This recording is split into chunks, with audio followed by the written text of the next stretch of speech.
Hello ভাই বোনেরা, আজকে মঙ্গলবার। তো মঙ্গলবারে সুখে নিরে দুপুরে খাওয়া দাওয়ার ভিডিওটি দেখে নাও। অ্যাকচুয়ালি আজকে না লোডশেডিং হয়ে আছে, তো এই জন্য না মনটাও খারাপ, মানে মুডটা অফ হয়ে আছে। যাই হোক, তবু যা করেছি তাই দেখিয়ে দিই। সামান্যই রান্না করেছি আজকে। আজকে যে মাছের ঝোল, রুই মাছের ঝোল করেছি কালো জিরে ফোড়ন দিয়ে, কাঁচা লঙ্কা চিড়ে দিয়ে। আর এটা হচ্ছে ডিমের পেঁয়াজি, ঠিক আছে, ডিম দিয়ে পেঁয়াজি করেছি। কোনো জলের ইউজ করিনি, ডিম দিয়ে পেঁয়াজি করেছি। কিছু লাগে না, একটুখানি চালের গুঁড়ো লাগে, একটু বেসন লাগে, আর একটু অল্প সামান্য কর্নফ্লাওয়ার লাগে। ভালো হয়েছে কি গো?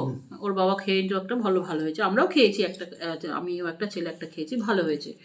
আর কাঁচা লঙ্কা চিড়েছে, নুন ফুন যেমন দেয় তেমন কিছু এমন না। তো যাই হোক, একটা ডিমেই হয়ে গেছে আমার এতগুলো পেঁয়াজি। আর ভাই বোনেরা, আজকে এই দেখো কতগুলো লাইট নিয়ে বসেছি তোমাদের সামনে।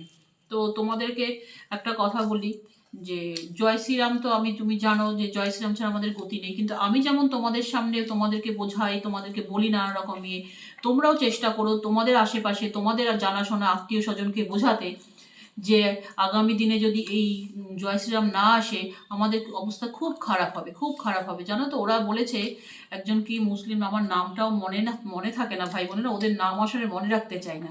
বলেছে যে 2050-এ হয়তো তুমি আমি থাকবো কিনা জানি না, আমি তো থাকবো না। 25 বছর বাঁচা মানে আমার এখনো 75 আর 80-র কাছে চলে যাবো, সম্ভব না।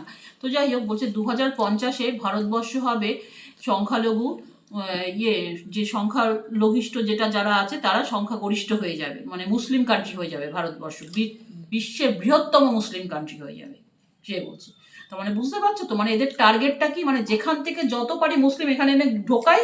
আর ওই ওরা নিজেরা তো ছানা পায়দায় করে, সব তো আল্লাহ দিচ্ছে ওদের, না, ওদের সব কিছু আল্লাহ দিচ্ছে। আর কি বলবো, আল্লাহকে জীবনে ওরা চোখে দেখেনি, আমরা তো ঠাকুরকে চোখে দেখেছি, কিন্তু ওরা আল্লাহ, যদি ওদেরকে জিজ্ঞেস করো আল্লাহ কোথায়, তখন আর দেখাতে পারে না, তখন আর কিছু দেখাতে পারে না। ঠিক আছে তো? তো যাই হোক ভাই বোনেরা, তোমরা তোমাদের মতন চেষ্টা করবে, তোমাদের আশেপাশে তোমাদের বন্ধু বান্ধব আত্মীয় স্বজন সবাইকে, কারণ আমাদের কিন্তু জয় শ্রীরাম ছাড়া কোনো গতি নেই ভাই বোনেরা। ঠিক আছে, কারণ কোথায় আমরা যাব বলো তো, কোথায় আমরা যাব? সত্যি একটা আতঙ্ক যেন আমাদের মধ্যে একটা ঢুকে গেল এই বাংলাদেশের জন্য। তো যাই হোক ভাই বোনেরা, কালকে জানো ভাই বোনেরা, রাতে আমাদের ঘুম হয়নি। কালকে রাতে বৃষ্টি হয়েছে, আর আমাদের কুকুরটা না বাজ পড়েছে আর ডাকছে, বাজ পড়ছে আর ডাকছে। 4:45 থেকে আমি জেগে আছি, 4:45 থেকে আমি জেগে আছি। তো যাই হোক ভাই বোনেরা, ভিডিওটা আজকের মতন এইটুকু। ভালো থাকবে, সাবধানে থাকবে, সাবস্ক্রাইব করে আমাকে এগোতে সাহায্য করবে। তোমরা ছাড়া কিন্তু আমি বিগ জিরো, অনেকদিন কোনো সাবস্ক্রাইবার পাই না ভাই বোনেরা, পাশে থেকে।